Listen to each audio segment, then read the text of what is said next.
Guys எல்லாம் எப்படி இருக்கீங்க? நான் தான் உங்க பவித்ரா.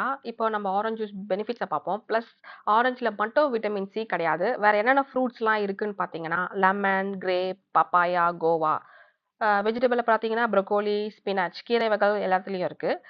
இப்போ நம்ம விட்டமின் சி கூட நம்ம என்னென்ன ஃபுட்டுலாம் நம்ம சேர்த்து எடுத்துக்கிட்டோம்னா, நம்மளுக்கு ஹீமோகுளோபின் இன்க்ரீஸ் ஆகும்னு பார்க்கலாம். சிக்கன், மட்டன், பீஃப், ஃபிஷ், எக்குல கண்டிப்பா எல்லோ கலர், டார்க் கிரீன்ல இருக்கிற வெஜிடபிள்ஸ் எல்லாமே எடுத்துக்கலாம். முக்கியமா வந்து முருங்கைக்கீரை ஃபர்ஸ்ட் பிரியாரிட்டிங்க. டேட்ஸ், லிவர் இது எல்லாத்தையும் விட்டமின் சி கூட இந்த ஃபுட்டெல்லாம் சேர்த்து சாப்பிட்டா தான் உங்களுக்கு அயர்ன் இன்க்ரீஸ் ஆகும். அயர்ன் இன்க்ரீஸ் ஆச்சுனா தான் உங்களுக்கு ஹீமோகுளோபின் இன்க்ரீஸ் ஆகும் ஃப்ரெண்ட்ஸ். வீட்ல இருக்கிறவங்களுக்குலாம் இப்படி குடுங்க. பிளஸ் பெனிஃபிட்ஸ் என்னன்னு பார்த்தீங்கன்னா, நம்மளுக்கு ஹார்ட் டிசீஸ் வராம, கேன்சர் வராம இருக்கிறதுக்கு, ஸ்கின் ப்ராப்ளம் வராம இருக்கிறதுக்கு, கிட்னி ஸ்டோன் வராம இருக்கிறதுக்கு, நம்ப நியூ பிளட் புரொடக்ஷனுக்கு, ஸ்ட்ரெஸ்லேருந்து ரிடியூஸ் ஆகுறதுக்கு, ஸ்ட்ரெஸ் ஃப்ரீயா இருக்கிறதுக்கு, இம்யூன் சிஸ்டம் பூஸ்டப் பண்றதுக்கு, ஹேர் லாஸா இருக்கிறவங்க, ஹேர் குரோத்தா இருக்கணும், திக்கனிங் ஆகுறவங்களுக்குலாம் அது சாப்பிடலாம்.